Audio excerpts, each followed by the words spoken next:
is Warriors Anonymous. Emotions running high across the Warrior Nation right now as, we have to recover from unfortunate. Perfectly summed up there, Daniel. Good, that was a great quote.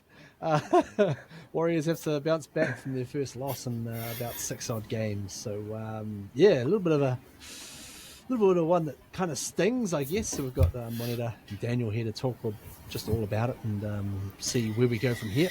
Boys, let's start with a quick hard or nah. We're up 8-0 in the first half. We get old redhead kingpin, Corey Horsburgh, Sinbind, and we don't go for the 2. Hard or nah, should we have taken the 2? We'll start with you, Daniel. Nah. You got the one-man advantage, and, you can only go out by 10. So we've still lost 16-12. Nah, you got to go for the 6-pointer. Nice, bro, nice. Moneta, what is your thoughts, bro? Should we have gone for the 2? Nah. I agree with Daniel. Nothing else to add, but yeah. And I back the trend. I'm going to say we should have. Close game, tough conditions, points coming in a premium. I would have gone for the 2, especially with how we've been playing. But I also forgot to mention as well, go to warriorsanonymous.co.nz to get your Warriors Anonymous merch. Boom, boom, boom. Nice. It's all there. It's all ready to rock. So, get it on, especially as the weather just kind of cools down a little bit extra into the winter time. Boys, we'll start with you, Moneta. Who got the rub of the green in this game? Because there's varying reports from both sides of the fence. Raiders saying Warriors got the calls. Warriors saying the Raiders got the calls. What's your take on it? I could tell you what, I felt like we got lots of 6 against us. I thought it was never going to end. I thought Tapane got away with a few cheeky ones. Yeah, obviously being a Warriors fan, I would like to think that we didn't get the rub of the green. But you could say it's 50-50. I mean, I don't know. But being a Warriors fan, I'd be biased and say, yeah, we were hard done by from a few calls, I think. But yeah. Yeah, right. Interesting you mentioned Joseph Tapine there, because I'm going to share a quote with you boys, a direct quote, and you'll see why I've shared it with you in a minute. The quote says, Tapine should have been sin-binned for the way he was talking to the ref, not least the shoulder charges. They thought that the Raiders definitely got the rub of the green, but like they always say, it's the Warriors have to overcome more to win in this league. So I just wanted to share that with you because that was not from a Warriors fan. In fact, I wanted to find out the Raiders' viewpoint. So I hit up my brother-in-law, Duli Whanua, good friend of the podcast, and he gave me that take, and I thought, okay, I'm going to share that with the boys because that's an interesting kind of view for a dried-on Green Machine supporter. He also said to say that he was a very happy man after that when I told him I didn't get the message because of poor signal. So get fucked. No, just kidding.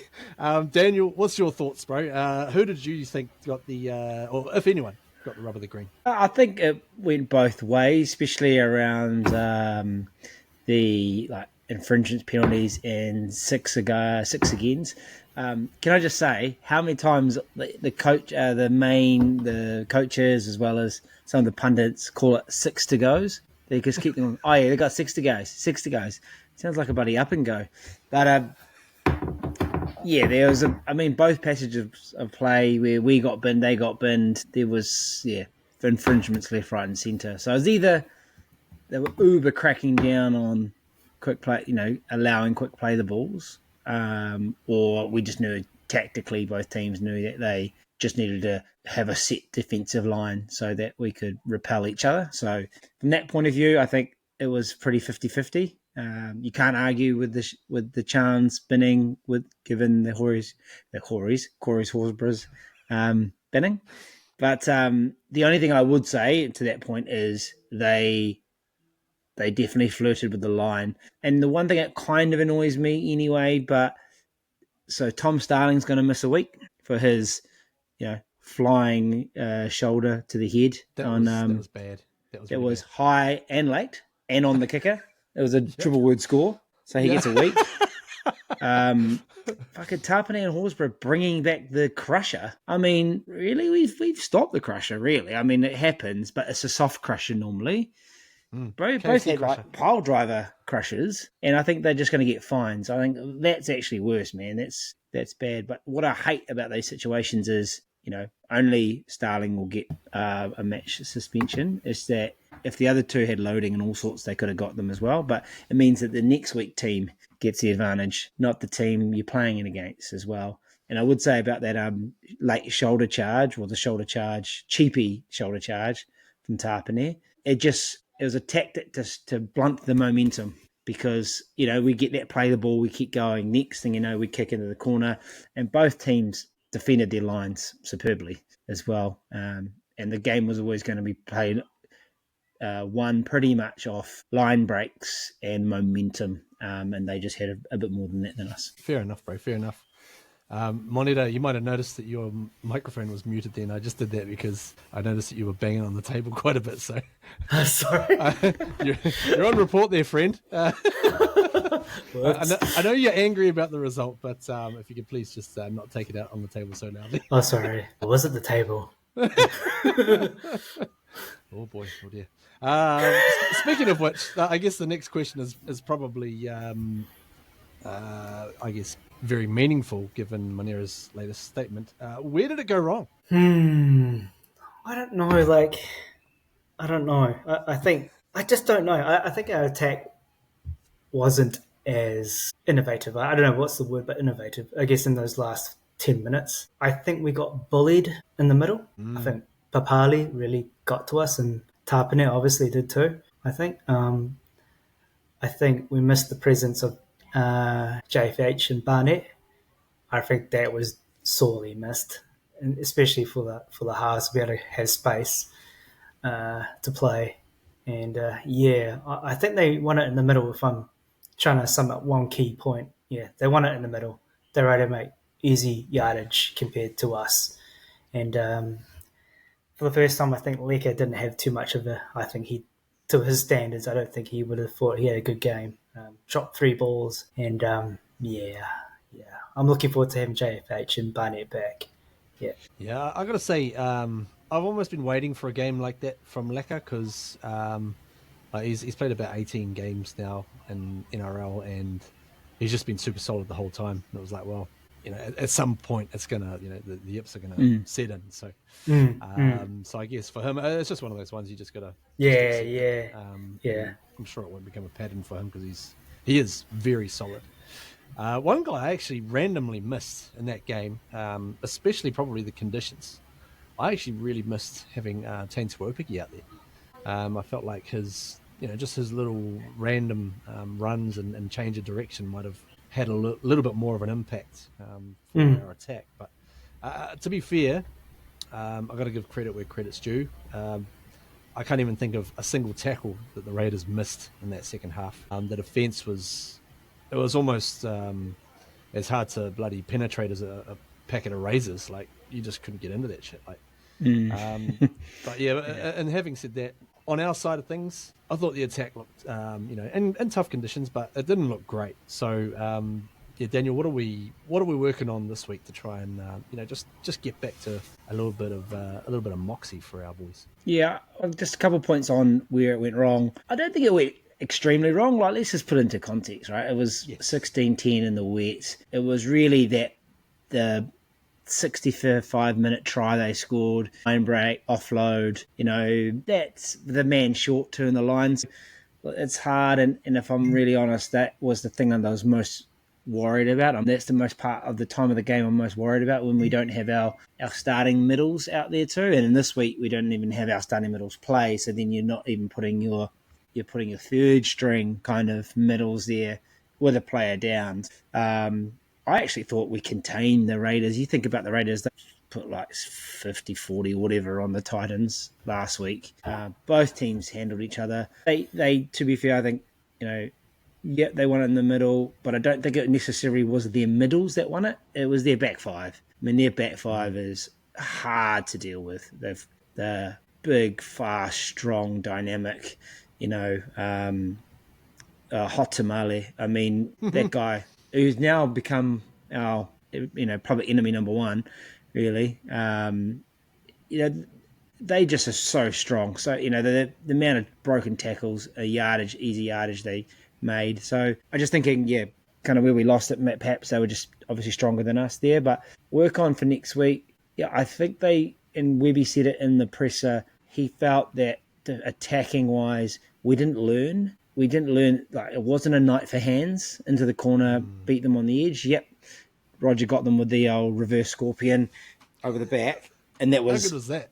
That was amazing, and it was momentum play, right? Like, and nice to have the ability to do that. But we did it once, and we just didn't find that shape again when Murata went close, and that's the sort of play, right? Is to put the edge back rower flat against his opposite, or against the standoff, and let that cook. We didn't really set that up. So I think that's something we'll work on. I know they were bringing Catewell under quite well. That was working quite well, but I think they'll work on game conditions, how to I feel we didn't build any momentum around quick play the balls and playing off the back of it as well. So in the dying moments, we just tried to go wide and it didn't work. So, but look, it's not the end of the world, to be honest. And I kind of feel like we have them again, full strength team.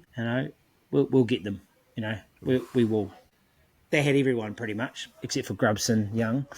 We'll handle them. So yeah, you're thinking rematch already. I like it. I like it a lot.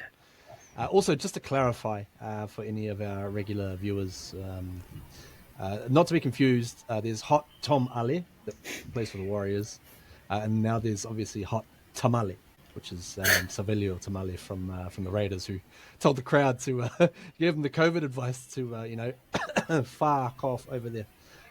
So Moneda, I gotta say, I was lucky enough to call the curtain raiser game, Warriors Bulldogs in the New South Wales Cup, and that was really cool. However, I got fooled by that because I was watching this game and thinking, my goodness, it's picture perfect conditions for rugby league. This NRL game could be could be great. And don't get me wrong, it had its own beauty, I guess. But fucking hell, it just started to piss down like just before the game started, and I'm like sitting there going, oh man, we need a roof on that thing, bro. Every year we're going to say it because it's going to happen. We're going to get pissed on. We're going to lose a game. We're going to get angry and going to lose our shit and say, should we have a roof? So, Moneta, should we have a roof at Mount Yeah. Just whip one up. Yeah, just whip one up. Yeah.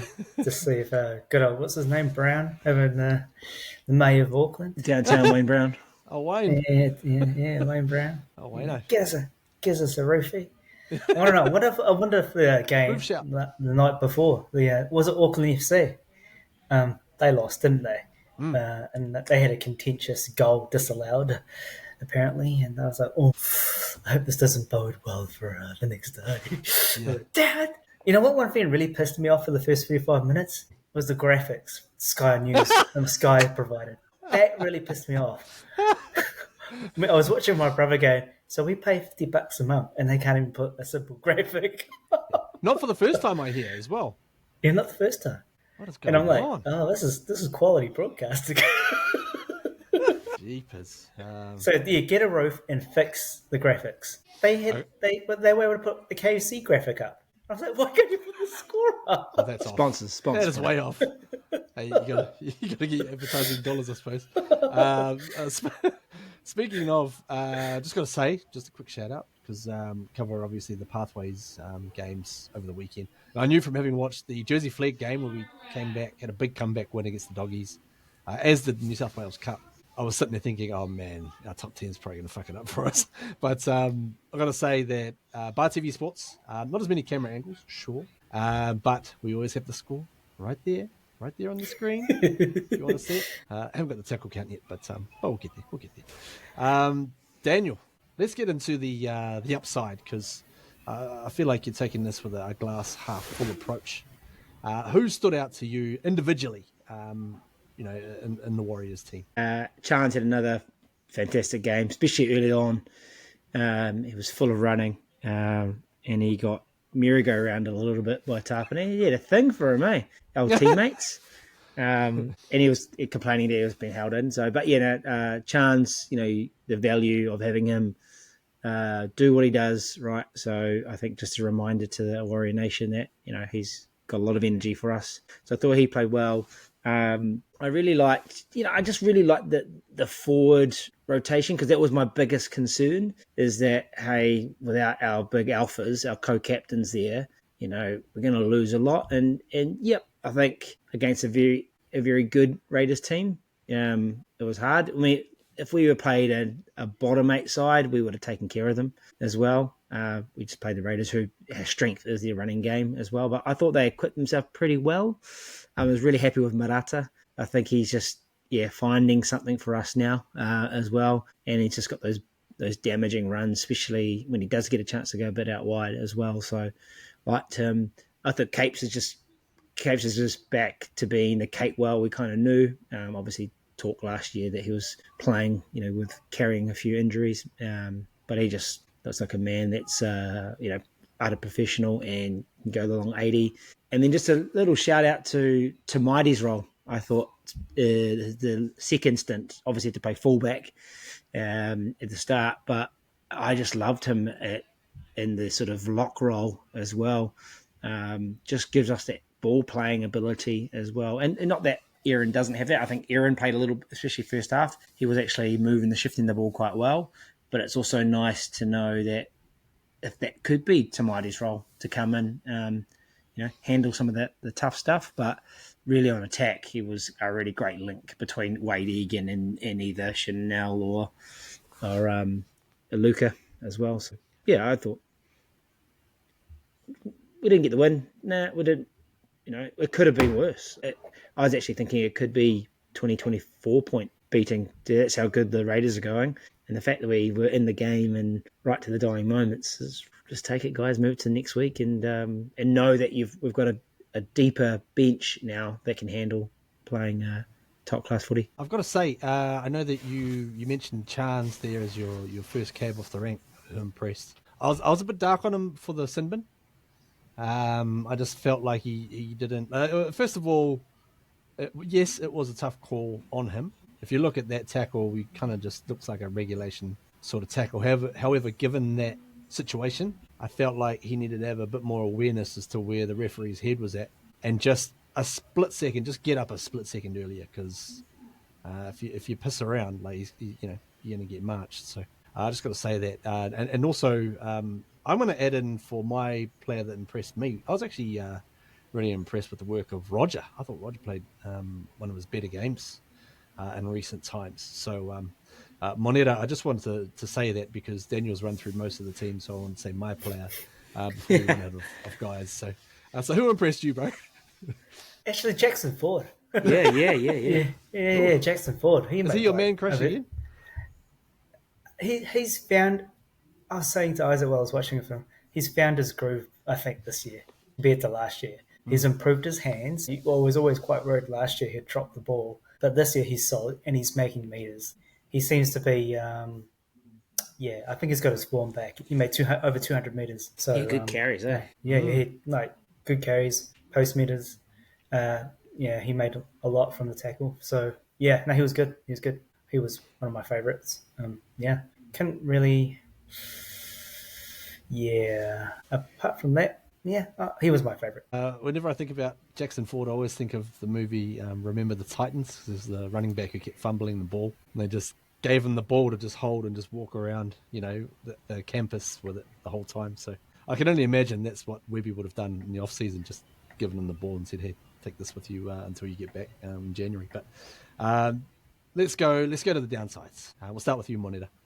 I know you've mentioned Leka already. Who didn't necessarily impress you? I think as a collective we still played pretty. I know we lost. Remembering like Daniel said, that they're a top 2 team at the moment. I don't think it was like an individual moments that lost it for us. For example, Pompey when that kickoff ahead of a kicker.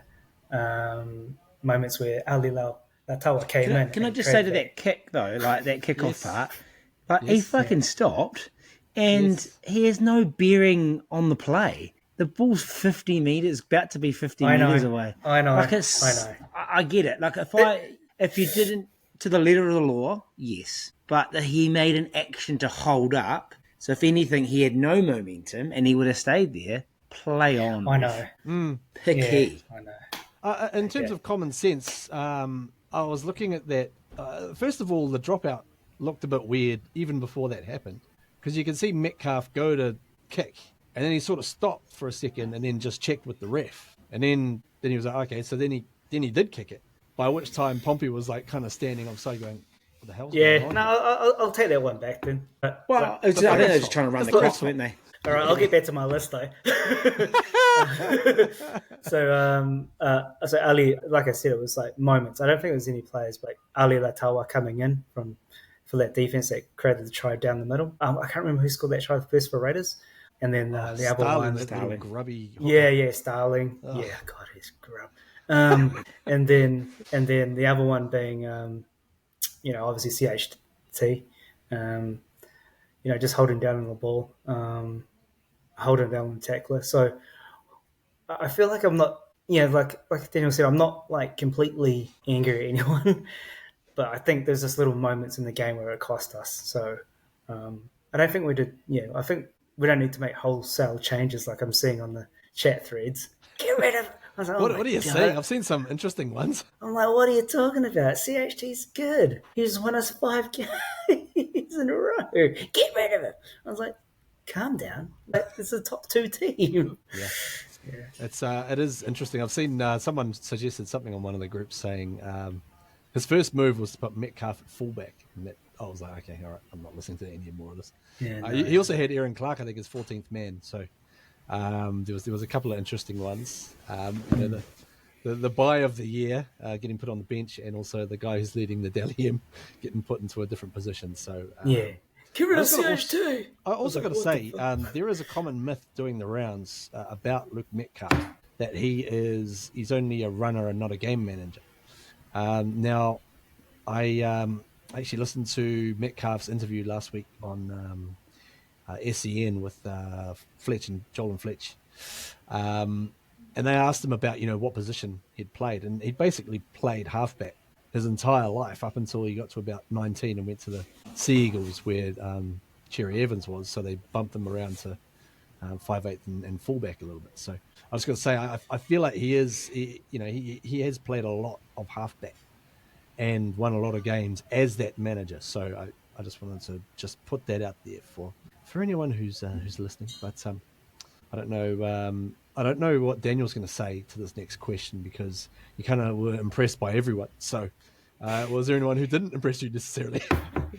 Well, I think if you look at the season so far, you would have said our spines game management probably let us down. And I think Webby indicated that under pressure, just not applying the right attacking principles in the conditions as well. And then I guess that comes down to, Wade, comes down to Luca and Chanel, not necessarily setting up the right plays, putting ourselves in the right positions, which is harsh, but I think it's probably the learning for the game management of all three, because all three really, I think it's not just Luke, because Wade drives a lot of it as well, especially, his ability to play people in and off as well. And I don't think he didn't have that, as the effect wasn't as strong, or they were just really good in the ruck, so he couldn't manipulate as much. And I think it's probably a bit of both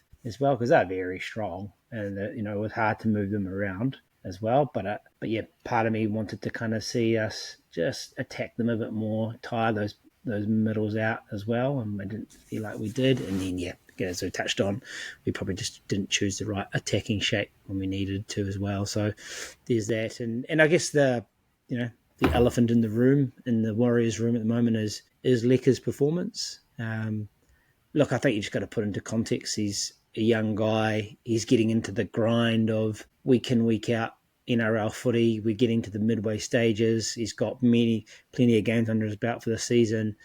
You're going to have off nights. The conditions don't help as well. And coming back to it, we're not necessarily giving him the ball in the space as well.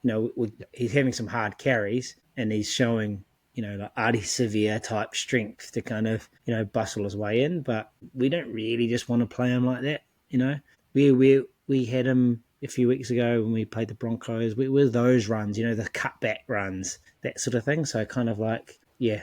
The only question I have is whether, it's a long season, whether there is a chance perhaps with everyone fit is to kind of think about giving him a spell back on the bench, getting him fresh as well. So, like getting him, in the last 20 minutes, half an hour, running at tired defenders, that kind of thing. So, but yeah, it's not wholesale changes, man. Like chill Warriors fans.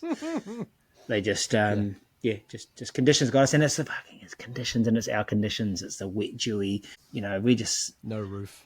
Can we just move to Australia? Can we just move? Can we be the Warriors, New Zealand Warriors based in Perth? Like, just want to play... I know, obviously, we solved it with the roof, right? But, yeah, part of me's like, maybe we just play daytime games in New Zealand just so that there's every chance we get to play running, dry football. But, hey, it is winter. I mean, even a couple of hours earlier, that game would have been fine. Like, we could have got away with it, and everyone could have jumped on the train, headed home, and then, pissed down. But yeah, 6 o'clock on a Sunday is a bit of a punish for us Kiwis. Yeah. School lunches and, all that kind of stuff to sort out. That's right. It's like a bloody 10 p.m. on a Wednesday night for Origin kind of thing. That's rough. It's got to happen. Anyways, let's look forward to the heading over. It's a tricky clash, to be honest. Next 2 games are tricky ones, away games against good teams as well. This week we've got the Bunnies over in Homebush, I think it is, the Olympic Stadium, former Olympic Stadium. Moneta, what are you thinking? Are you thinking of the same sort of lineup, but just slotting back in, just James Fisher-Harris there and Mitch Barnett there? Yeah, pretty much. Same lineup, but just getting James Fisher-Harris and Barnett back in. But yeah, I dare say it, like Daniel's alluded to. The spine we'll practice a bit more this week about options in terms of play and being able to play on the fly against the conditions. We'll see how that goes. So, yeah. I'm just going to have a quick check what the weather is looking like for it's a Sunday day game, isn't it? Sunday, yeah, it is, and the weekend looks actually pretty decent. Sunday, Father's Day. So here's hoping. There has been a lot of rain around Sydney for the last little while, but this week actually looks pretty decent. So fingers crossed. Daniel, are you also on board with the? I mean, it's a Webby trademark, isn't it? The pick and stick. Yeah. I mean, Fish obviously come back as well, which we need. Be interesting to see what they do with Barney. I don't necessarily think you need to rush him back, especially like we don't want to cook him and then have him cooked for the latter part of the season. I think he'll want to come back and back up and play anyway. You've probably got that to do, whether he comes off the bench or something. Yeah, I mean, I'd like to, definitely, obviously, Fisher-Harris back. Then, it's just sorting out the middles, who rides Pine this week, perhaps, as well. There could be the chance to look at, Marata and Capes back on the edges as well. And maybe Licker does get a spell just on the bench too. But, I mean, look, there's so many good options for us as well. I'd love to see... I'd just love to see Tamati stay there, actually. I quite like that. I think it could be quite useful for us as well, especially to have a really natural ball player floating around the middle, especially late in the game. Yeah, he's got some tricks up his sleeve, old Tamati. So in terms of the your starting front row, you got Fisher-Harris as one prop. You have Barney on the bench. Who will be starting alongside Fish? I don't know. 40. I think the only one who would miss out would probably be Bunty would miss out. I reckon Bunty would drop. Yeah, but Bunty would miss out if, I guess for having Barney and Fish back as well. So you got Ford, you got Dimitrik, and you got Barney on the bench too. So that'd be my choice. If they don't take Barney at all, there's a good chance. And who knows what happens? He might need a spell after Origin because he is the starting front row for Origin too. Bear that in mind. So he'll get decent game time. I don't mind. I still don't mind Bunty out there. I just think that the question mark I always have, and I'll keep saying it, is that sort of 60-minute period is like, what's our defensive middles like, and how do we manage that period of the game? Because it seems to be a little bit of our Achilles heel a little bit. Trauma. Damage to us in the past, for sure. Moneta, I mean, I still think we've got the winning formula, right? Our defense is still doing pretty well, you know. So and again, the Raiders reminding everyone top 2, so we did pretty well. So I think we just stick to the game plan. Let's not just throw it out after one loss, and let's just and we know what we need to improve on, and it's those moments again, right? And then just seeing how we can also rectify that passage within the 60 to 80 minutes. So yeah, I don't think we need to fix too much. I mean, yeah, we'll be hopefully we'll be all right, and and be a dry patch. If it's wet patch, I'm like, okay. What's a wet patch? we don't. Sure. No wet patches. No. No. Now, Daniel, what's your thoughts, bro? How are we gonna get them at their home ground, the Rabbit Warren? Yeah, the old 50 rabbits up your ass. Yeah, I think we'll just get back to kind of our grinding football. We can beat them in the middle. We will load up there. We've got plenty of firepower up that way as well. And then I guess things will just appear. And then that's our DNA, right? We'll put pressure on them as well, and then find the mismatches out wide. So but I think everyone is hoping we look at this game and have a bit of a review of what are the gears we can get to, because I don't think we've kind of come out of second gear in our attack yet as well. That's all right. Yep. We want to keep layering it, keep working towards it, but got to go back to our strength. We're defensively good. Like that's the Raiders have put on a lot of points on other teams. We've held them to 16, and they scored with a man down. So I think we just go back to what's been working really well for us. You have alluded to it. Just for our new viewers, you're going to have to give them, because we're playing the bunnies, you're going to have to give them the joke. What do you call a man with 50 rabbits up his ass? What? Warren. But I think that's the joke. Anyway, that's the joke. And then RABBITOHS. He forgot his own joke. Well, that's the original joke. Right. Oh, boy. Oh, dear. Oh, well. And also, I'd just like to point out before we go, last thing. We are playing the RABBITOHS this coming Sunday. And just remember, a Rabbitoh is not an animal. There we go. I'll leave you with that. Pearl of wisdom. You've got some real pearls of wisdom in the last couple of minutes. But on behalf of the boys, Moneta, Daniel, and also Isaac as well, hey to the bro. Thanks very much for watching. Don't forget to like and subscribe. And we'll catch you next week, hopefully when we've got 2 points from a big game against the Bunnies. Oosh, up the wire. Go! La cucaracha ya no puede caminar.